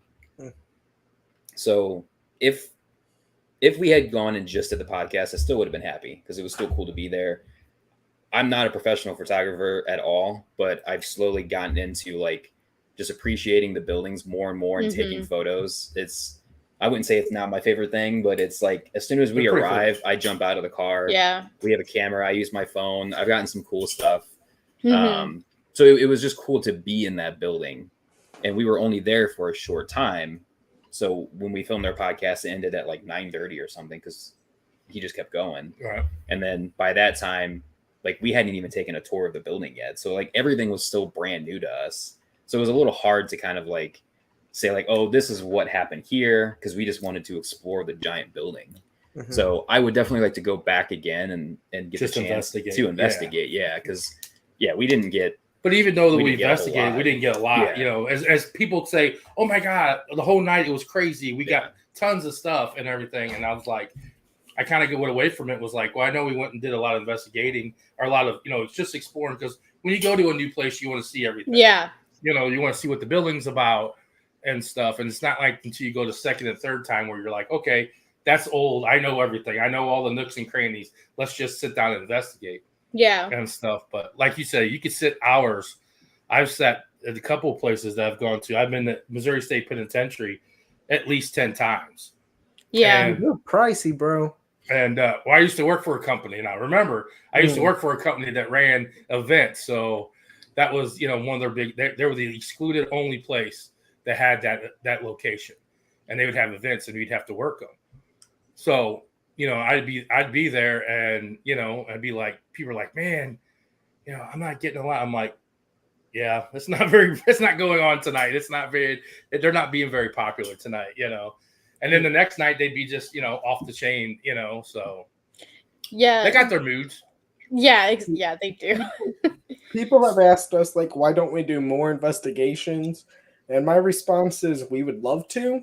It just, every investigation we do comes out of our pocket. Not every, like the private ones are obviously us going to people's houses, but yeah, and we investigate for free. The investigations we do cost us a good chunk of change, anywhere between $300 to $550, and we split that amongst the group. That's kind of why we're trying to find more people to join us eventually. So that way we don't want too much people where now you feel crowded, but an extra one or two people, especially whenever there's somebody that can't make it. Yeah. And that way the price goes goes down a little bit. See, but people don't understand that. They don't understand that it's pricey to rent these buildings to investigate. And, and they're like, what? I'm like, hey, it's not cheap. Yeah. the equipment's not cheap. No, yeah, nothing about it is cheap. Yeah, gas and hotel is not cheap. It's like my coworkers are like, you could be using your money on something so much better, at least saving that. I'm like, but I'm young, man. I want to do this. This is the one thing I get to do. This is the hobby. Yeah. You guys go and you spend your on a week in summer. Well, I spread mine out throughout fall. This is my vacation, baby. You go on jet skis, and I sweat my ass off in abandoned buildings. This is what I like to do. And it's funny because that's why everybody asked me when I used to work for the other company. They're like, "Man, how'd you get this job?" I'm like, I was paying $100 to come to these events. I might as well work for the company, get paid to be there, and get to investigate for free. Yeah, that's the best of both worlds. You get paid to be there. Yeah. And thank God I did, because I got myself out there and I saw a lot. I've experienced a lot. I've been to a lot of places out there and stuff like that. Now, the good places, the bad places, and not so, and stuff like that. But yeah, it's pricey. That's our vacation money. It's like, yeah, you're going on vacation. Yeah, I'm going to go to Waverly. I'm going to go to here and here, Well, and one thing that I do like, even if nothing happens, like going back to what we were talking about, is even if nothing happens, every place has history. Yeah. And every time you go back, even if it's your 5th time there, you're going to learn something new. You're going to find something you didn't see before. And one of my things, the reason why I started doing this, because like I told you guys, we went in skeptics. I fell in love with the history before I started believing in the ghosts. Yeah. And I didn't realize how much history went into these places. Like, I watched Ghost Adventures and stuff back when I was younger. That's a load of shit. Like, I'd watch this stuff and they went into a little bit of the history, but they always like, oh my God, a ghost touched me. That was spooky. And, like, I don't know, they fake their shit. Yeah. That's why I kind of said something about Glore, because you like the history. Glore that's all about, the different methods they used to use back in the day. They have, like, if you watch, I mean, the video very much shows, but they use, like, they show you like different, like dunking them in the water and putting them in a spin thing, or caging them in a cage. They have all those displays of how they used to, think that they could cure mental illness and stuff. And if you like history, you definitely need to check that place out. That's a good place you guys need to put on your list to go. Yeah, to go and investigate and stuff like that. So do you guys do any daytime investigating? I know Kathy had that up there. I was about to go and be like, can we answer that question? Yeah. So far we have not, because most of the time when you rent out a building, it's this time to this time. But we're getting our first 24-hour investigation at Castle House on October 7th. And like you guys said, you guys sometimes leave and you'll keep something recording. Oh man, I'm making sure she does that, because we're not going to be there the entire 24 hours. And I guarantee we're not going to be. We might have like a recorder on or something, but we're not going to be recording the full 24 hours. I want something going when I'm asleep, though. I feel like something's going to happen when I'm sleeping. Is this your first time sleeping in a place? Yeah, it'll be your first time sleeping. And he's going to be in a room by himself, basically. You're in some trouble. Kind of. You never know. Kind of. Okay. Hey, wait. I've been in a room with 4 other people, and I still saw something. So I'm asleep like a baby. That's my thing. You say so. Okay. Hold on. Listen, Pine Lawn Manor, right? Remember, we had to drive about 3.5 hours there, 3.5 hours back, and we do that all in one night. So we'll leave around 4 p.m., get there around 7:30. We'll stay till about 5 a.m., go back, fall asleep here around 9 a.m., right? You know damn well I'm falling asleep in that building. I don't care how haunted you are. When I'm tired, I'm tired. And I will snooze off. There are times where we have fallen asleep. So it's not going to be my now full like 8 hours or so. Yes, first time doing that. But I have slept in like abandoned nursing homes, abandoned schools, abandoned mental places. So you're tired, man, especially when you know you got a long drive on your way. I thought the same thing, but once you get in that room, you're like, okay, I'm going to sleep. My mind starts running through my head, and next thing you know, I was like, I can't fall asleep. I hear people snore. I have my girl with me. I'm not too worried. what ended up for us is we were at we didn't do a 24, but we decided we were going to spend the night at McIntyre. If you guys are familiar with that place, it's one of our favorites. So initially our plan was to set up a webcam and stream to like YouTube or something and just have it running all night while we were in the room. I don't know why we ended up going against that. I don't know, but we should have. Happened. And so the night got to a close, and we all decided originally it was going to be, I wanted us to all sleep together, thinking that like maybe if we're all together, one of us will hear something would happen if instead of us being separated. So the only room that was large enough to contain all of us was the children's room that was full of dolls and older stuff like that. So he got a bed. Yeah, he got a bed. Our other investigator, Doug, had a bed, and Madison and I slept on the floor with sleeping bags. So this is on the second floor. It's all hardwood floor. We closed the door, and like I would say within that hour and a half of us laying there, like none of us, as tired as we all were, could instantly fall asleep. And we just kept hearing footsteps right outside the door. We kept seeing like, if there's a little bit of light underneath the door and somebody was walking, you could see that shadow. Madison and I were seeing that because we were eye level with the ground. The door handle was shaking. Nobody was out there. One of the heaters shut off. Yeah. It was just a bunch of weird things. So like finally I went to sleep, and I was face to face with a doll that was in a cabinet made with real human hair. That's Mary the doll for us. Yeah. Madison was on the other side of me, and so we were sitting there, and it's dead quiet. So of course you hear everything. And Doug was like, I need to put on something to fall asleep with, thinking he was going to put on Mariah Carey or Taylor Swift, something, right? He puts on White Noise. Oh no! And as soon as it starts going, I'm like, Doug, this is a spirit box essentially. Like this was the best thing. And I'm fall asleep. Yeah, it turns on White Noise. Also, you're just like, what the hell? So that's the last thing I remember. I fall asleep. I think Madison fell asleep. Doug falls asleep. I was in a REM state the whole time. I could not like get a deep sleep. I could I felt like I was like awake, but I was sleeping, I guess. And at one point in time, I thought it was a dream. I opened my eyes and I saw this big black shadow standing over me, like reaching to grab my shoulders. And I let out a squeal, and I closed my eyes, and I kind of just went back to sleep. And I thought, well, maybe it was just a dream I had. And then the next morning we wake up, and Doug was like, dude, what the hell happened to you? He goes, you let out a scream like a little girl. I was like, I thought someone was killing you. I was like, but you didn't check on me. He's like, had a sleeping bag all up around his head and stuff. I'm like, you didn't come check on me if I was. Every man for himself at that point. And I was like, damn, it wasn't a dream. Yeah. So yeah, I opened up my eyes and saw this big black shadow standing over me, sleeping. Sweet. And I was like, that was our first adventure, sleeping in a place. So when everybody says, oh yeah, we haven't slept in a place, I'm like, good luck with that one, because that shit happens.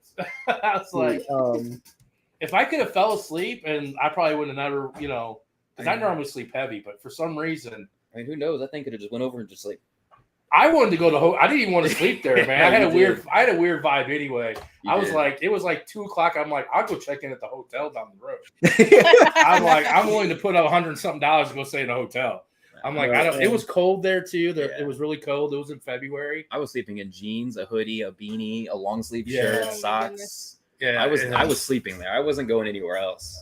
It was fun. But that's funny. You have to let me know how your experience is. I was about to say, we'll let you know. It'll be on YouTube. And if somebody screams like that, I'll be exiting the building. They'll leave us all for dead. Yeah. Well, I never knew I could scream like that. It was just a fact where you were like, wouldn't be, oh, it's a ghost. My first thought would be, somebody's getting murdered next to me. Yeah. That's what he said. It sounded like someone murdered. I'm like, but you didn't check on me. Without a beat, he's like, nope. He didn't even turn over to look. He kept his face staring at the other wall. When he covered up, he's like, I think I even put my covers up over my head. That's what Madison's like. I fell asleep with my head wrapped up so I couldn't hear anything. And also, I feel like you had the thought, if my head is wrapped, they can't touch me. Yeah. If I'm under the blanket, I'm safe. Yeah. That's what Doug thought too. He was like, it was fun. Oh though. my God, I mean, that bed was so small. My feet were Yeah. hanging off. I was like, I had a little tiny no. blanket, and I was like, oh, it's like one of those old single beds, like the old time, just the one single mattress bed. I'm like, well, it was a children's bed. It wasn't meant for. and I'm 6'1", and I'm like hanging, my feet are hanging off. I'm Oh, like, oh, it was. I probably had better luck sleeping on the floor. Yeah. Going back up to these comments here, Madison says, I always say if we had a button, then the responses would happen all the time. Exactly. True. Fastman Box and Pendulums are our favorites. Stacy said it was the best money spent for me. Hung out with my kids and loved the Estes and flashlights. Yeah, that was her first investigation over the weekend. Yeah. Jumped right into Estes and was all. Yeah, I was it. very shocked that she did that. Yeah. Yeah, I mean, kind of going back, we touched on like the pieces of equipment that you guys like to use. Is there a piece of equipment or even a method of something that you guys want to try or do that you haven't been able to? We want to get those. I can't remember off the top of my head exactly what it's called, but the lasers that light up as something walks past it. The laser grid. Yeah. Well, It's more like an LED kind of thing. Is it just two strips? Yeah, two strips. The tracer. Mhm. Oh, the tracer wire. Yeah, we've been Where you looking can into see one of those. where you can see if someone walks up to it. Yeah. Mhm. Yeah, we have those, and we actually got really good response This weekend. It was crazy. crazy. If you do buy it, I'll let you know. They don't tell you. You have to be in a good distance where it's not up against a good area that it's not, because if it's close to a wall, it will feed off that wall and it'll keep lighting up at the end. So you have to have it out pretty much away on both ends. We've had to figure that out the hard way. Yeah. We're like, what is wrong with this thing? Let's keep lighting up and stuff. There's nothing here. Yeah. But we had it pretty much in the hall, and we had a shadow this weekend in that room, it a lady, kept going off. and it was kept going off. And she'd walk up so far back as she was pacing and stuff like that. But they're pretty good. Those are nice. Those tracer lights are pretty good. Yeah. What about you, Zach? It's weird to say my own name. I mean, we still haven't gotten any response with a RIM pod yet, so I kind of want that to work. We just got a new one. We had one that's in a teddy bear where you touch it, the teddy bear would go off, but it was a fail every time. And you had to be so harsh with it for it to even work. As Jason said, is if that bear goes off, we're all leaving for the night. It's kind of like a that's Slimer. pretty much it. But you talking about the white noise reminded me of a time when we were in the old church at Methodist, and we were all sitting in a room, and Jason goes, "Well, let's play some church music to see if the people will want to come and worship and stuff." And he decides the best song to put on would be "Take Me to Church." So, take me to church. I mean, it's got it in there, yeah. I didn't know the guy at the time, but I just remember going, "Ooh, man, you gotta scare the religious people away with that song." But I mean, that's a method that we use. Like, when we go to prison, it's Johnny Cash. It's a lot of that type of music. When we went to, what was the one we went to? Was it Minnesota? Because it was like a speakeasy. Yeah, we played like old 20s music and stuff. And stuff like that. We try to get, if you go to an older place, we try to get in that genre of when the most people are there and play that music, because that's a gift for them, and we use it a lot. Cigarettes and whiskey, leaving gifts for them for appreciation and stuff. Yeah. Talking about whiskey, Yep. we're going to Cheney's Mansion again, second time. Yep. And Petey, he was a drunk, to be blunt. I heard he was a very intelligent man, but also from my understandings, he kind of seemed like not the best guy. He was a very violent alcoholic. Well, that's why they locked him in that. That's why he had that room. Yeah. Just for himself. The drunk room. The drunk Whenever room, we walked in that room, we felt like we got drunk walking. Oh, it was. We had to sit down. And my sister were like, "Whoa, we're dizzy." You could smell the whiskey in the air. The It was other like, two oh my people gosh. couldn't, but us three were like, "Whoa, I don't feel good. I feel sick." Yeah. So what I'm gonna do? I'm Somebody gonna got bring sick that of guy a this. nice glass of Yeah. whiskey. Yeah, whiskey, or bring him some a cigar or a cigarette. Yeah. You know, what amazes me about the place is all the burnt spots on the floor Mhm. where his cigarettes had dropped on Yeah. the floor from laying them up Mhm. there, and then all the burnt marks like in the rooms. If you look on the chimneys, Hmm. they all have burnt marks on the chimneys there too.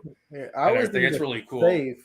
I love that place. That place is really. They were like, the more you come back, the more they interact with you. And I was like, well, we'll be back. It was first investigation. It did not disappoint there. So No, everybody likes to go do something, and then everybody runs back to the room and like watches all the orbs fly around and the cameras and stuff. Yeah, I wish more places had that, but then I don't because I'm always attracted to those things. Yeah. Mm-hmm. Yeah, we bought the little USB that they gave us. We went through all the footage for that. Unfortunately, like for us, I'm not sure if they like missed the segment to give us or what happened, but where we mainly investigated, none of the video footage was there. So it was just a bunch of footage of us walking around doing nothing else. Send us any of the footage from the actual rooms, just the hallways, which you have to pay extra to get, which kind of sucks that we couldn't get that. Yeah. So I'm I didn't hoping even know you could do that. Yeah, they offered us that like I think it's like an extra $20 and they'll send you all the stuff. But we didn't get all of it, so I'm hoping that they might be willing to maybe give us a discount. Yeah. I'll tell you, because that one footage we have on the one camera, we saw it, that orb that comes through the music room, that goes through you see it go up and it goes through the floor, and then in Cheney's bedroom, you see it come through the floor and go up into the room and float away. And it literally goes through the floor and up to his room. And so it wasn't dust because you could see it in the camera it go through and stuff, and it was really cool. Yeah, we had. I don't know that was cool footage to have. Yeah, and the guy who like runs the historical society there, he came in probably we were 3 hours into the investigation, and he actually played the piano and stuff for us in the music room there, which brought we got a few hits off of it. We had the ghost box. It has a little like built-in temperature gauge, and it beeps and it'll flash blue if it gets colder or flash red if it gets hotter. And we had that go, and all of a sudden while he was playing, something walked in the room and it was standing there by the doorway, and you could see that it was just flashing blue for a little bit, and then it just went away. And that was really cool. And you could just tell like they were gathering by the door to listen to the music. From what it felt being there was they never wanted to enter the room with us. So that's why I'm hoping if I bring whiskey, maybe even a cigar with me, it'll be a cheap one. Sorry, Jeannie, I'm broke. But I'm hoping that they'll feel more able to come into the room with us instead, because it just kind of felt like they were in the hallway the entire time, just staring at us, like poking their head. Except for the children. The children were right up in your face. It felt like we had a few cat balls go off on the bed, and then we caught an amazing EVP in that room too. The only one it was audible because Zachary heard it. He goes, "Did you guys hear humming?" And the rest of us are like, "No, you're crazy. There's no humming." And then when I went back to listen to the EVP, you could hear go, like that, clear as day. I was like, it kind of sounded like or something like that. And he was right. That's exactly what it is. Her head things are blinking. I kept catching it out of the corner of my eye. Her headphones are blinking. I'm like, I kept looking. I'm like, I was flashing my eyes like something was going on with my eyes for a second. Do you want a pair? No, I just was like, I kept seeing they don't go off constantly. They stop. And every time I would look over, they weren't doing. Yeah, they go off to noise. So when someone's speaking, I was going crazy. I was like, you see me watch the video. I'm like blinking and like my eyes. I'm like, I see something out of the corner of my eyes. When are you guys going to Cheney? That's September 2nd. Yeah. Oh, okay. When was the last time you guys went? Did you see the Halloween setup they have? No. But we went last September. September 23rd was last year when we went, or it was 22nd, something like that. Well, you get a chance to go in like October if you get a chance. The Halloween, you went with the Halloween, didn't you? Yeah, where they have the embalming room set up in where the safe room is. Oh, they have the embalming set up. They have like all these dummies there are like all these the mannequins with the morning gowns and stuff that the women would wear, and all the mirrors are covered, all the pictures are covered, draped in black and stuff like. And they actually, because the music room was an actual funeral parlor. That's what it laid out. Yeah, and it's really weird because that's the first time I went was there. And then the second time was on Christmas time. And everything was taken down. Yeah, and everything was taken off. I'm like, man, there's a mirror here. There's a big ass Christmas tree. Yeah, there's a Christmas tree in every room. Yeah, she told us that one picture was painted by Adolf Hitler. At least she thinks. I go, I don't want to be associated with that painting. Yeah. There's a lot of history in that place. That place is there really is. It's a phenomenal place to go. I love how your cat's just trying to show its butt to us. Yeah, he wants to get his 10 times. So where can everybody follow you? What's your social media? What do you guys? It's your time to plug away. All right. So TikTok at STL Paranormal Crew. YouTube, same tag as at STL Paranormal Crew or St. Louis Paranormal Investigation Crew. We are also on Facebook, same name, super easy all across the board. So, and we also have a website for people to reach out to us if they would like us to come do private investigations, more serious kind of matters. Then you can reach us at our website at www.stlouisparanormalcrew.com. We're going to pin that on the top of our chat here. And is it like STL paranormalcrew.com? Yep. Oh, yeah. And on the Facebook, if you join and you leave a comment or something, I most likely will respond. I like to try to keep it going.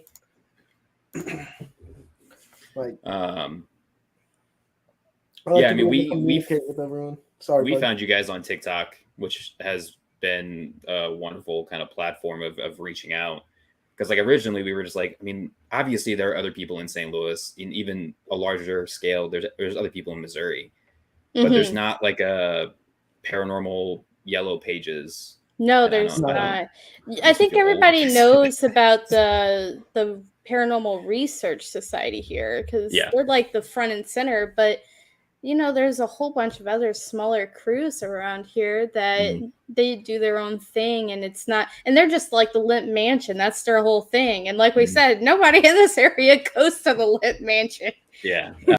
And the Haunted Soul Society is one. I was going to ask if you guys run across where there's other St. Louis paranormal crews or close to the same name as you guys. No. There's a Haunted Soul Society in St. Louis, but it's SOULS, and so that's why we changed ours to a Z. Yeah. Oh, gotcha. But we become friends with them, and it was funny that we kept going to conventions and they were there. But yeah, we haven't gone on any conventions or anything yet. We know nothing about that. Like I said, we're pretty new. We established in 2021, so. Yeah. And when we were looking up our name, it didn't look like there was too many people at just St. Louis Paranormal, except for the Research Society. That's I'm gonna let you know too. That's a great way if you guys don't go and be a vendor, to go and have business cards and to go to a convention is a big place to get your name out. I mean, we've grown so much from the conventions that we've been at, meeting new people, collaborating with new people and stuff, and getting to know more, and just sitting and talking to other paranormal. Because it's a funny thing about it though, is we've been to a couple of conventions and you don't have a lot of paranormal investigation teams have vendor tables. We sell all kinds of merchandise. We sell candles, shirts, hats. We sell all kinds of merchandise, pendulum boards. So we have a good sized table. Zach sells sell these or shirts. So we just made a new one too, but that one hasn't been released yet. And we get into like Zach starting to sell his prints, the pictures that he takes and stuff like that. And so we have a vendor, and man, we get so many paranormal people to come by and are like, oh my God, there's a paranormal group. Because you have a lot of people that do like the pendulum, the readings, and then there's other vendors that sell other things there. That there's not a lot of paranormal groups. Is that local or do you travel for that? We have traveled. We do a local thing with the St. Louis Haunted Mansion here in St. Louis. It's on every Friday night at the last Friday of the month. They hold a night market. It's like $20 to get a table, and they have a night market. We sell our stuff there. And we have been going to different conventions out of state. We did the Alton convention, the America Hauntings convention. That was a big convention. That thing's been going on for like 26 years. That was pretty big. You guys should check out. You're not far. If you're available, September 15th and 16th, where we'll be at Silicon in Effingham, Illinois. And it's actually free to get in. It's a free convention to get in. That's cool. It's a cross between cosplay, Comic-Con, paranormal. It's got a bunch of things, but it's free to get in. A lot of these conventions, you have to buy a ticket to get in. And they got a lot of tickets to see some of the speakers, but just to see the vendors and all that stuff, it's, we'll be there September 15th and 16th. And then we pack up on the 16th and go to Ashmore that night for an event. We have to do Ashmore that night, Ashmore Estates and stuff like that. Yeah. But we do try to go to a lot of conventions. I mean, we're going to Great Lakes, Wisconsin to do a convention.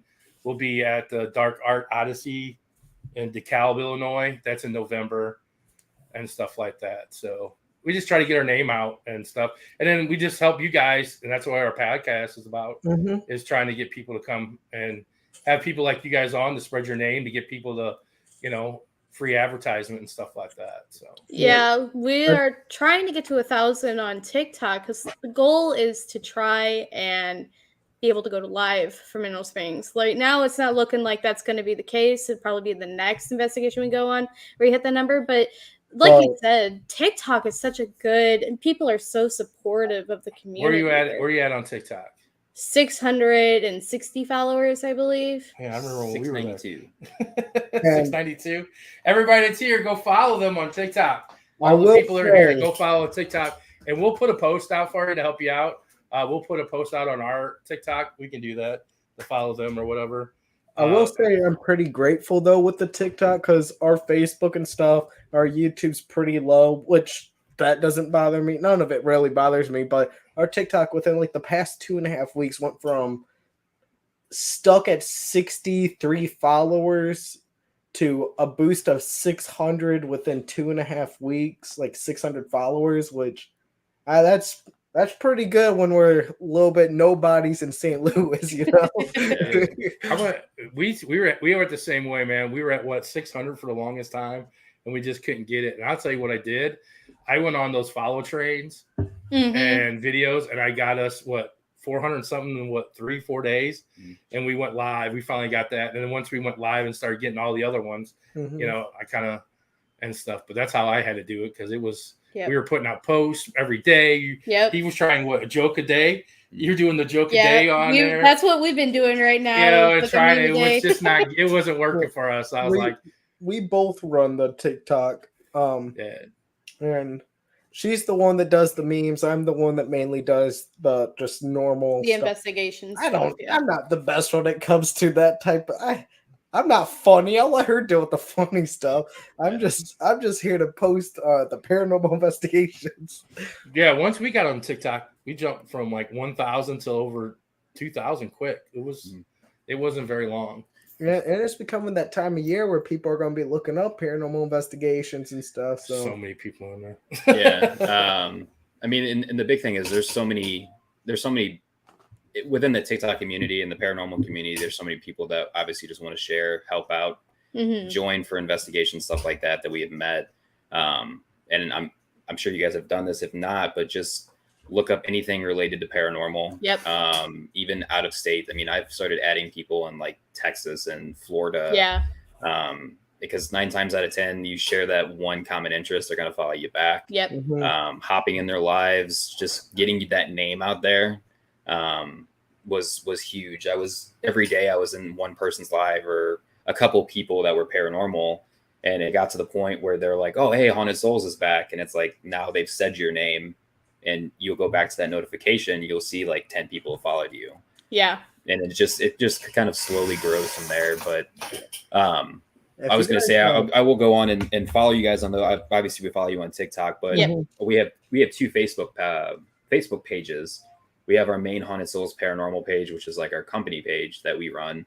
But we have a group page as well that anybody and everybody is allowed to post on. So that's a good way for you guys to go on there and share that TikTok, the YouTube, your videos.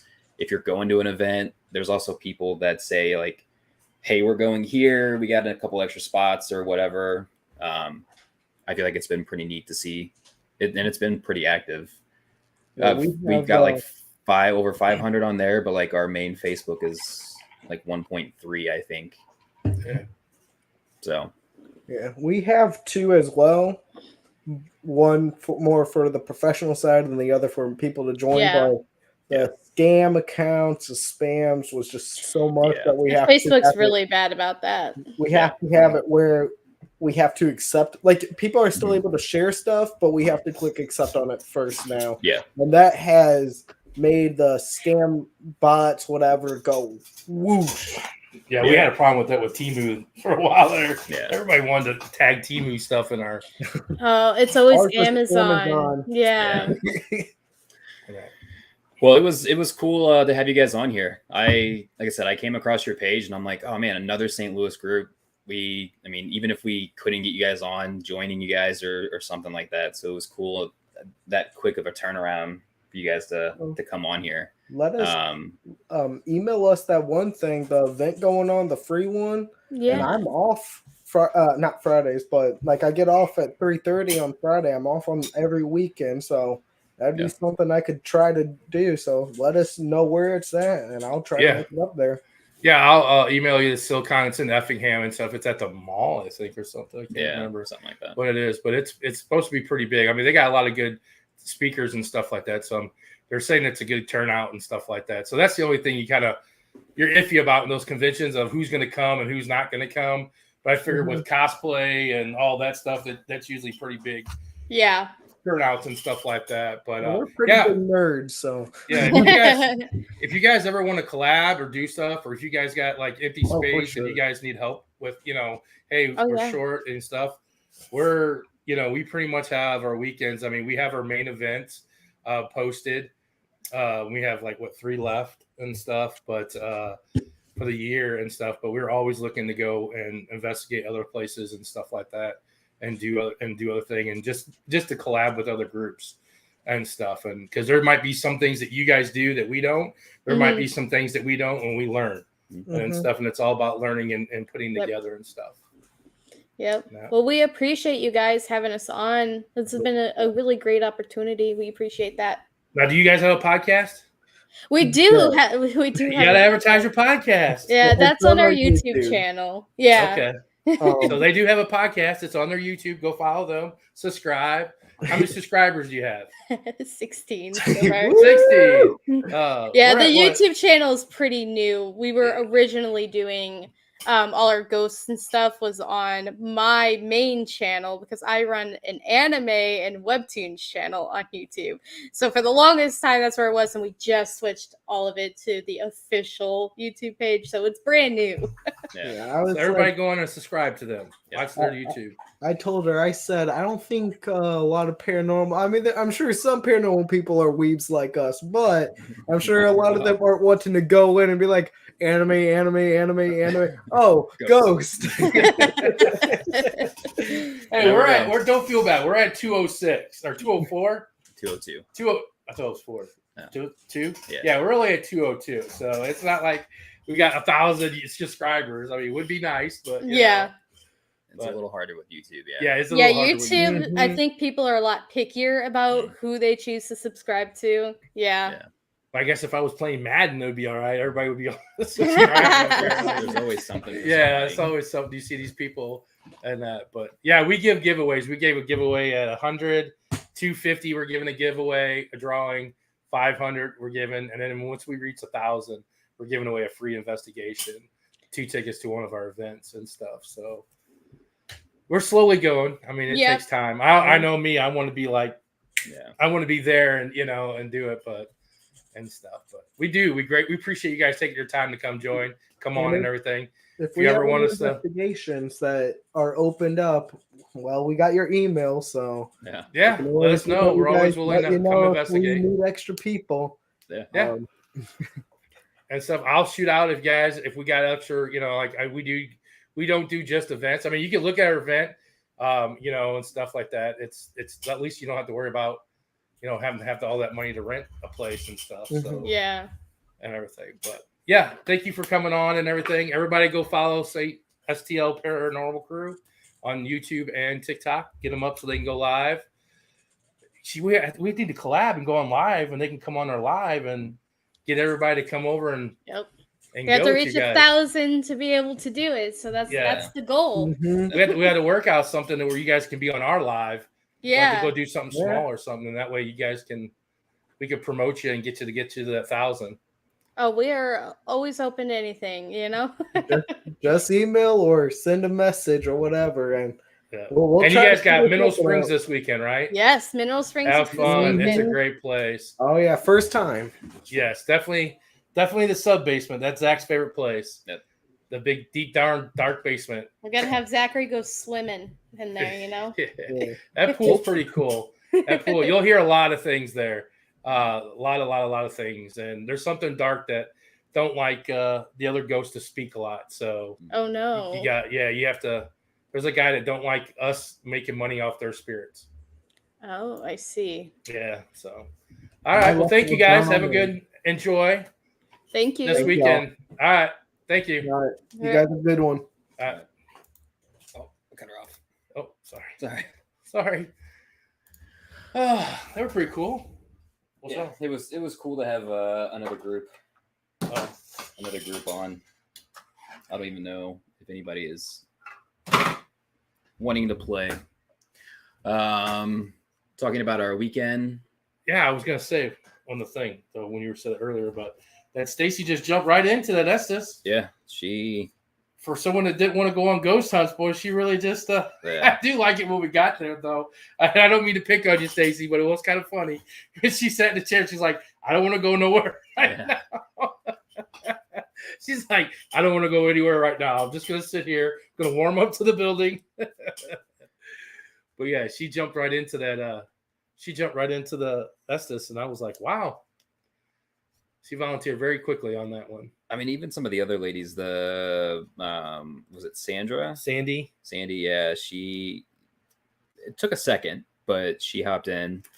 And then all the guys in the haunted garage were, I mean, I'd say all of them, but they were all wanting to at least. Yeah, that was Saturday night was pretty.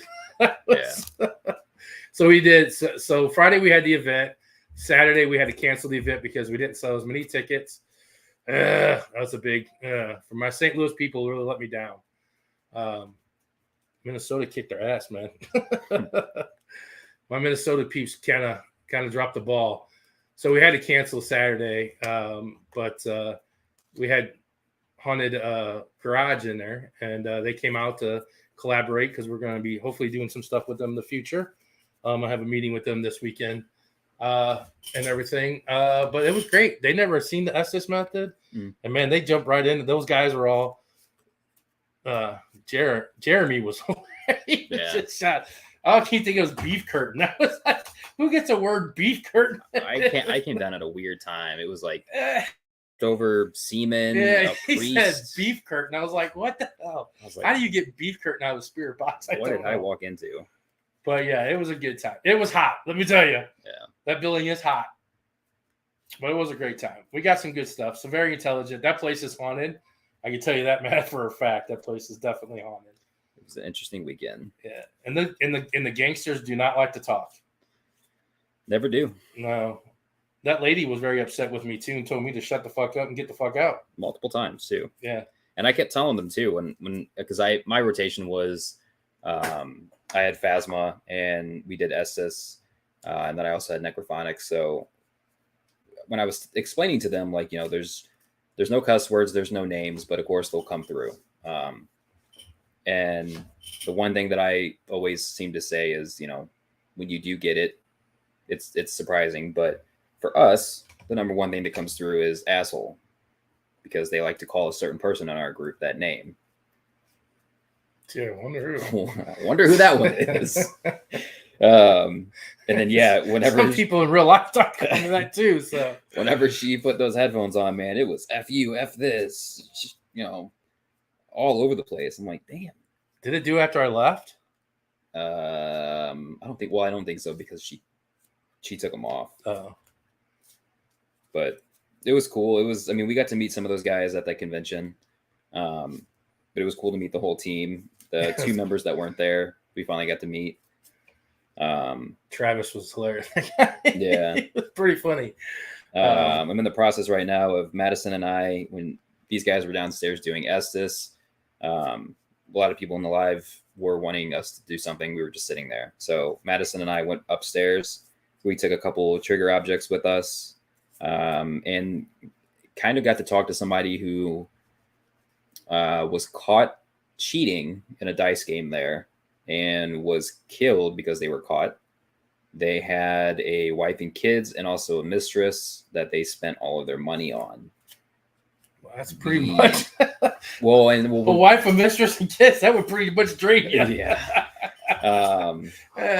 But it was cool to have the residential artists there to kind of ask some questions that they wanted to know. So we asked them, and we got some pretty decent flashlight activity. And then we went and sat in the room that had the fire.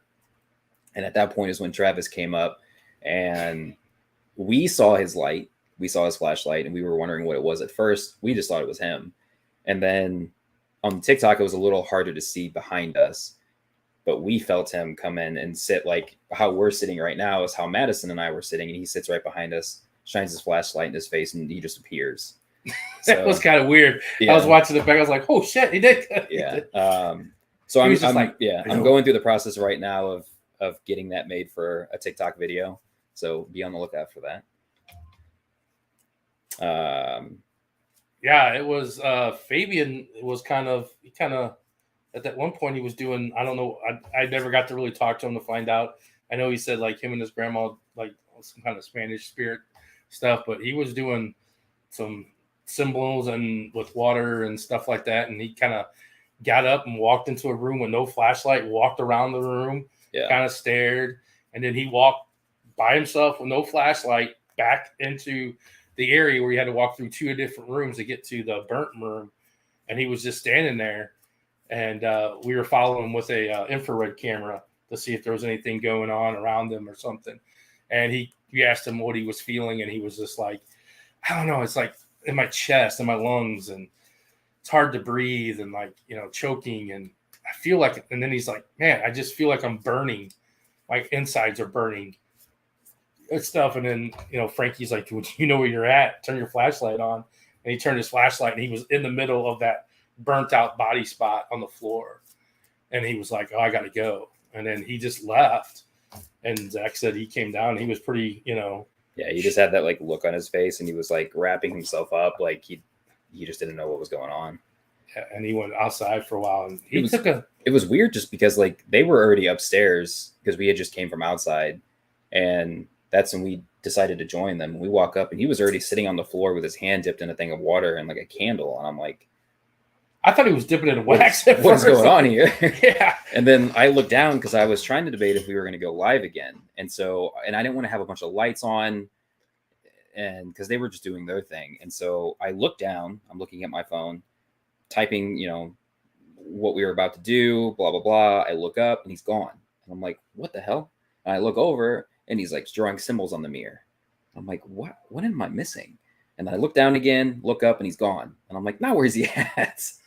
Yeah, I need to figure out what the symbol. I like to know what they were. Like, are they bad? Because no one erased them off the mirror. So yeah, they're gonna be there for a while. Yeah, I didn't know. I mean, there's a handprint on the one. Yeah, that looks like a little kid's handprint and stuff. So it was actually good. It was a good weekend. I mean, its place is definitely haunted. We'll be back there October 28th with the KC Metaphysical overnight thing. Which is not this weekend, but next weekend in Dodge City. I'm kind of excited about going to Dodge City. Well, no, that's in October, but yeah, St. Louis Haunted Mansion in October. Sorry, the 28th of October. Yeah. And I'm gonna read some questions. I don't know if anybody is actually wanting to play. Kenny said, "I'll take the blame for Saturday." And Susan said, "The gangster like talk." Yeah, I guess so. Very short. What and, did Kenny say about Saturday? and angry. He said I'll take the blame for Saturday. Oh, you're not the only one, man. You're on vacation. You can't take that. You're on vacation. It's all good. I'm past that now. Let's just move on to the next ones. Well, episode 23 down in the books. Yeah, episode 23 is done. What do we got next week? Next week we have Sylvia or Gigi. I don't know which one it is. But they'll be on to talk about the KC Metaphysical Fair that we'll be going to in Dodge City and what it all pertains. And then that will be on. And then we'll talk a little bit more. Really didn't get a lot on video, so. No, and I think we're just going to stop showing videos and stuff like that on here because I have fallen way behind on Spotify, but that excludes our audio-only listeners. And if you want to see things, go to our other pages. We need to figure out that RSS.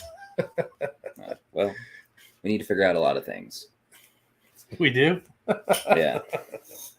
All right. I guess that's off camera, huh? I mean, that's everything. A logo, a new video. Oh, yeah. Everything's...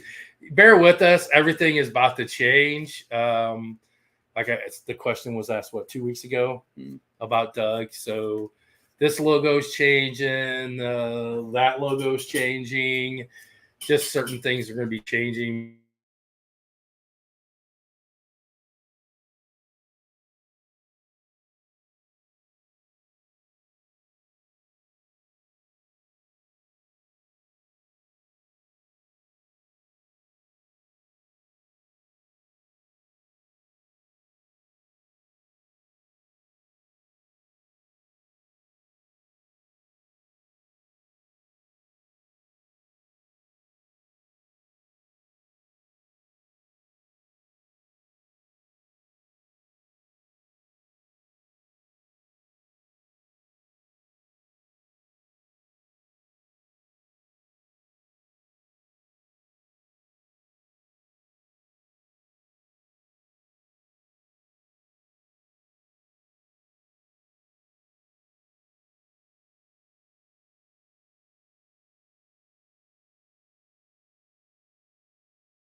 There we go. Hey.